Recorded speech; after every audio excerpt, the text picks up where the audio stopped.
Well, now it seems Paul Jackson's exhausted the possibilities of the earthbound situation comedy, because in Red Dwarf he goes into space, and it all happens in a spaceship the size of 3 cities called Red Dwarf. Now listen carefully, because this is important. Everyone has been exterminated in a nuclear accident, except from one lowly member of the crew. Now, he'd been put into suspended animation before the accident because he refused to give up the cat he'd smuggled on board, OK? Now, he emerges after 3 million years, like you do, and meanwhile, his cat's descendants have evolved into human form. The 2 of them are kept company by the hologram of a dead crew member, a computer called Holly, a talking toaster, and 2 robots called Scutters. Got it? Watch this. Well, I suspect this is the sort of programme you either love or hate. Let's find out now what you've been saying about it during the morning. I have a little friend here to bring it in. Scudder! Thank you. Scudder, stay there a minute, because you're going to be very pleased with this. Almost everyone who phoned thinks it's a wonderful series, particularly like the Scutters. OK, love, thank you very much. Right, go now. Now, Jacqueline Maddox from Pickmere in Cheshire says, such a refreshing change from the usual sitcom. Mrs. Rowena Hope from Surrey, brilliant, hopes there'll be a second series. Shelley Buchanan, age 17, Wembley, thought it was lovely, very good acting. Ian Price, age 13, from Warrington, very good programmes for young and old, and liked the part about the cat. Daniel Moss, age 15, Hatfield Hearts, different from anything else on TV, and funny too. Paul Jackson, what's it like living with such talent?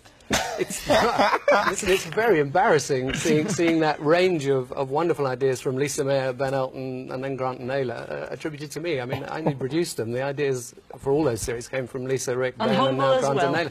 No, really, you know, I didn't go into space. Grant and Naylor wrote a very funny comedy, and I'm delighted to see the response. I mean, it's when you do something difficult and a bit different like this, and certainly the first episode was packed with all that information you tried to put in. You're never quite sure if the public are going to pick up on it, and this morning is the first indication we've had that maybe they are doing, so that's great. It seems like it. I mean, I wasn't sure last night. I thought we'd certainly have known if people didn't like it, but it's a very strong reaction here.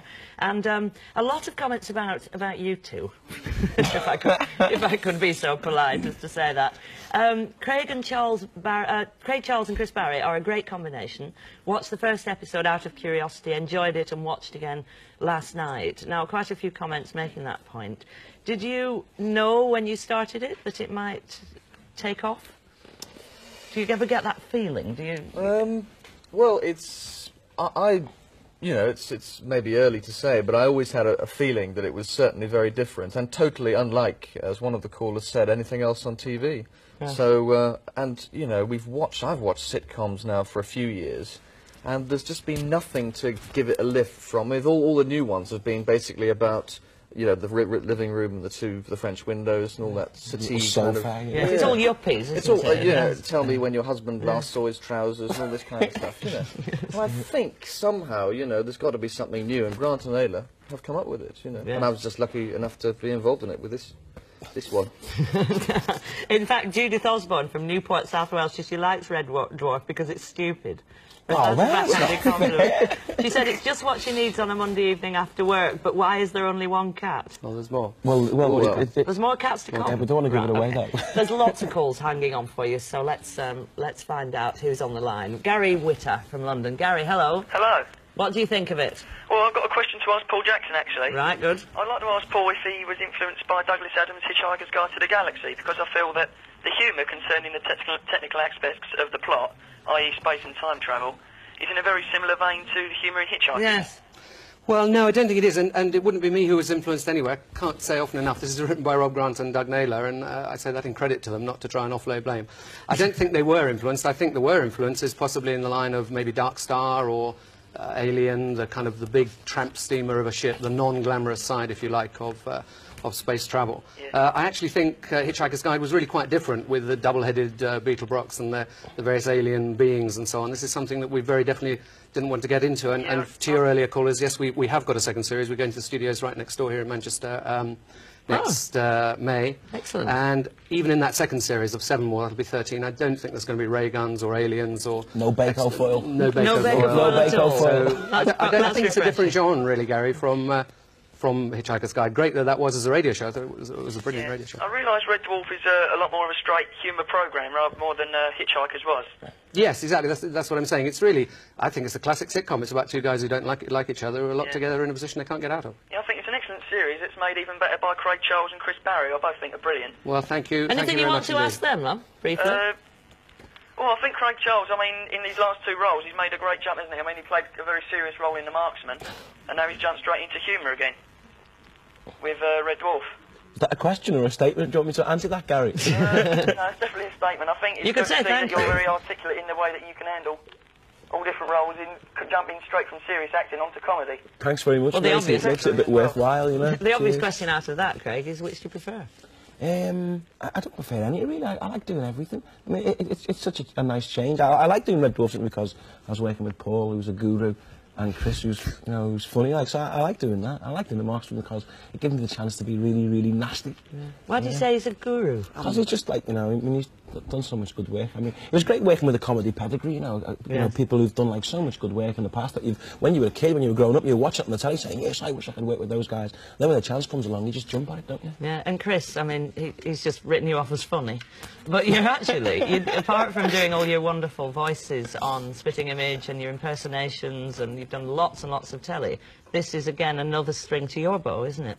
Yes, well, it's for me, it's almost, you know, one of the first parts. I haven't had a sort of proper like voice to cling on to, which was quite daunting at the beginning. But again, working with Craig and sort of improvising in a sense in rehearsals, we managed to nopple something together. Can I? Nopple? That's a good word. You come up with, you invent some quite good words on it. You do have a voice, though, and I'm going to have to get it out of the way, because not a lot of people may realise that you are the wonderful voice of Reagan on Spitting Image, aren't you? That's true. He's better doing Brian Clough. Are you? Brian Clough is the best. He's better doing Let Brian you go Clough. without an impersonation. Go on. Well, fellas, here we are. I've forgotten how to do it now. I've been doing this one so long now. But, Well, he's much easier, so I'll do him for the time being. Brian Clough. Hey, I'm not going to manage Wales Football Club. He needs to cut, which is why one's going there, one's going there. Thank you very much. Thank you. Now then, let's take another call. We've got that wrong thing to do. Go on, do us an impersonation. They always get it. Sue Waters from Leamington Spa. Hello, Sue. Hello. What do you think of Red Dwarf? Well, I won't say how brilliant it is, because everyone's said that already. But what I did want to say was, how does Chris manage to be so obnoxious and pompous? Extremely easy. well, it's this one here. I don't know. I just, perhaps it's in my blood. I mean, if I lived like that every day, I would have been eliminated many years ago. It's totally But I against think type. He's playing totally against type. If you, if you're in that situation, which is part of the job as an actor, darling, that what tries to do, and when you're with Craig, not that he is in real life, as you see, the slobbiest tendency in the whole world. In fact, I'm more slobby in a sense. Look at this facial chops here. But you just sort of, you build it up, you're on that massive spaceship, and I'm a failed yuppie. I've tried to become an officer, but failed so many times, and I've just built up a bitterness that I've got to just unleash, and I'm afraid he's the one who gets most of it. Yeah, Sue, in the end, though he's a sort of obnoxious character, I ended up being quite fond of him, didn't you? Yes, I am. He's going to be my pin-up from now on. Is he? In real life, or as Rimmer? Both. Both. All right, Sue, you're going to keep watching then? Yes, I am. Do you get the feeling that this could be a bit of a cult programme? Yes, I do. I Yeah. think what they've managed to do is get the Liverpudlian sort of humour. I mean, they've made death funny. They've made what funny? Death funny. Death funny. Yes, I wondered about that. I wondered, actually, on a serious point, whether people who may have lost somebody watching it might not find that very funny. Understandably. I think it's you say death, but I mean, if you've seen the programme, I mean, it's death 3 million years into the past within the context of the programme. When we find out he's dead, he's been dead 3 million years, and he's a pile of soap dust on the floor. I mean, soap powder on the floor. Yeah. It's not really a very serious presentation of the grief grief of death. It's right. about what being a hologram is, really. Right. Alan Hawkins from York, actually, wants to know, did the writers make up the term future echoes? Because there's this wonderful double confusion of déjà vu, wasn't there? Grant and Naylor are real sort of sci-fi freaks in their own right, and I mean, I say they would admit a great debt to some of the great sci-fi films, and so I would hesitate to say that I think they did make it up. but they're big aficionados of the literature, so it may well be that it's an accepted phrase. There was that wonderful moment when you invented a complete new tense in verbs, hadn't you? Would have been what would be possibly in the future coming. That's right. How much did you ad-lib, by the way, of the script? It occurred to me you're ad-libbing a bit. Well, there wasn't no real That ad-libbing. particular one, I think, when we did it in the recording, that was about the first time I got it right. Halfway right. Because I think there's one point you can tell where, you know, it's very tightly scripted. But, you know, It is tightly scripted. It's worked on in the week in the way that all scripts are. The writers come to the rehearsal and we haven't said what a good job Ed Byer's done. I'm only the executive producer. It's produced and directed by a guy called Ed Byer. And Ed and the two boys are the forecast and the writers work very closely in the week. But once it goes into the camera script on a Friday night, that's what they do. That's the way it is, yeah. Right, now, you may have been watching, earlier in the programme, we decided we'd have a jolly little competition, a space competition, to find out who you would most prefer of famous people on television to send into space. So, without further ado, let's find out from Natalie what you've been saying. Well, over 123 calls, Patty, and there's a frightening Scudder standing by ready to take the winner. But I just must read out our shortlist. People who nearly won were people like Karen McNair from Coventry, who said that she would like to send Nikki from the telephone team, who is sitting, I think, behind me over my shoulder, as long as she could go with him. Angela Jones from Rotherham said she wants to send the whole cast of Santa Barbara because it would give them time to improve their acting and also give them a much-needed outdoor set. Kathleen Balfour from Galt said, please send Noel Edmonds into space. The further he travels, the harder it will be for him to make another series of whatever next. My favourite was Leslie Crowther, and that was sent in by Michael Slater of South Shields. Please send Leslie Crowther so you can say, come on up, instead of come on down. But the winner is... No, I'm not going to read it out. I'm actually going to give it to Little Scudder. Thank you very much. Could you take that to Patty, please? Thank you. Bye.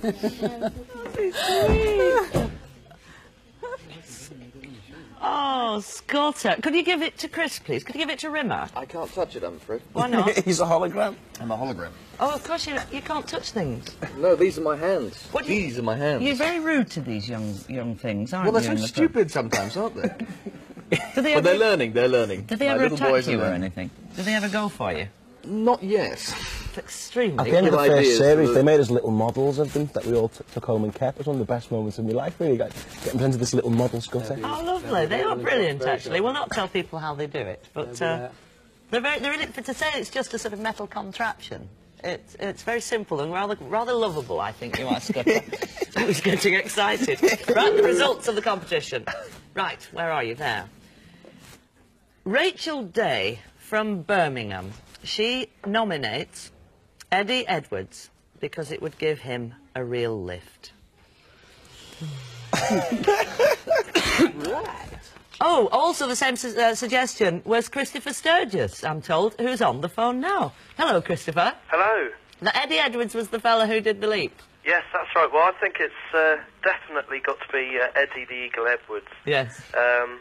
Somehow by attaching, you know, rocket boosters onto the back of his skis so that he can win the 90-metre long jump today. Right, brilliant. Calgary. Well, you know, we're actually going to be talking to Eddie tomorrow, Christopher, so Yeah. perhaps we could put you onto him. Well, that's it.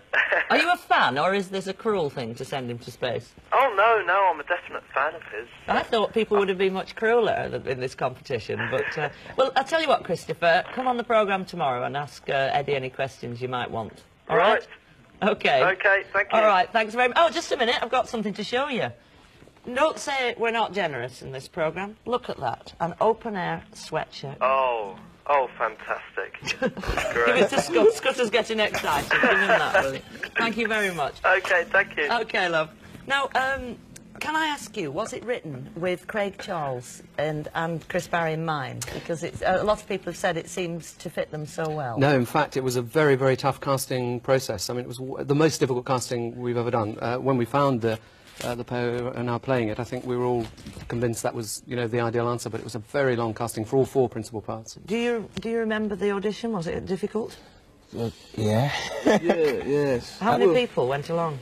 I think there was a lot of established sort of like actors No, Sort of about 35, 36 yeah, people. Really 35 or established. 36 people, right. But it was two good parts. because you could play, you know, you could sort of give your opinions. It wasn't sort of, just speak the lines and get out, please. It wasn't one of those. It was, you could fiddle about with it. And Scutter's having a funny do in the front of the... Scudder, is everything all right, love? His head's hanging. Oh, he's broken. Look, Rimmer. Oh, he's collapsed. He's foaming, actually.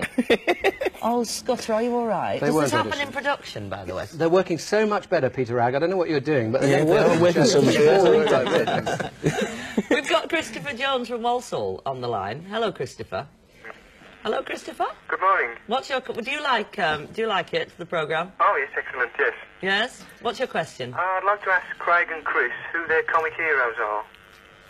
I like people like Richard Pryor and Eric Sykes and people like that, you know. People like Richard Pryor and Eric Sykes. Yeah, I mean, like, totally different, you know. I mean, I like that sort of, like, that silent tradition that Eric Sykes has got in his films. And I like the sort of, like, the hard stand-up, sort of, like, streetwise Richard Pryor. So, like, they're two of my faves. What about you, Chris? Ronald Reagan? he's the best comedian ever, I think, right? Well, I mean, it's difficult to say. Lots, really. Peter Sellers, I think, was a hero, not just as a comic, but as a actor, comedy actor, really. Yes. And I must say, I haven't laughed so much. Mike Yarwood was an influence, you know, when you're doing impersonations. And the man who made me squirm with laughter, so I was sent out of the house, was John Cleese. You know, he's a very funny man. And more up to date, more recently, people like Lenny Henry. Rick Mayall, very funny guy. Chris Barrie's one of my faves. Who's yours, Christopher? Who's yours? Well, I agree with Chris, Peter Sellers, Spot Milligan, Steve Martin, people like that. So what, do you think Red Dwarf is going to take off? Can you see it going on? It already has done, as far as I'm concerned. Yes, right.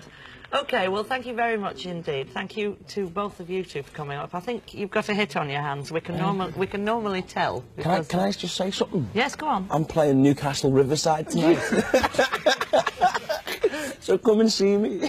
Well, you are common. Newcastle Riverside, OK, great. Thank you very much indeed. Another hit. Well, how will you be able to get your head through the door, Paul, if it carries on like this? But, don't say that, Paddy. If you keep on calling me a guru, I won't, and it's not true. Not true. Great, thank you very much indeed to all of you. And now, Eamon.